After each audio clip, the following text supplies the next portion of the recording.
చేస్తే ఆరే ఈరవుతారు. ఇలాగా నువ్వు దేవునితో అనుక్షణము దేవునితో సావాసం చేసే వ్యక్తివైతే, దేవునితో నువ్వు జీవించే వ్యక్తివైతే దేవుని గుణలక్షణాలు నీలో కలిగి ఉంటామండి.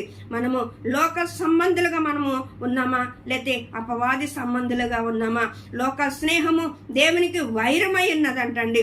దేవుడు మనల్ని లోకములోంచి ఏర్పాటు చేసుకున్నాడు, మనల్ని ప్రత్యేకించుకున్నాడు. మనము ప్రత్యేకించబడిన వారుగా ఉన్నాం, మనము ఆయన బిడ్డలుగా ఉన్నాం, ఆయన సొత్తైన ప్రజలుగా ఉన్నామండి. మనము ఆయన మనల్ని పిలుచుకున్నాడు, ఏర్పరచుకున్నాడు.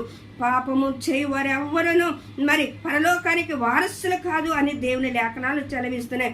ఆజ్ఞ అతిక్రమమే పాపం అంటండి. ఆయన మాట మనం వినకపోవటమే పాపము, ఆయన చెప్పింది మనము చెయ్యకపోవటమే పాపం. అబద్ధాలు, మోసాలు, దొంగతనాలు మరి ఇలాంటివన్నీ కూడా లోకములో మరి విస్తరిస్తూ ఉన్నాయండి. అలాంటి క్రియలు నీలో ఉంటే విడిచి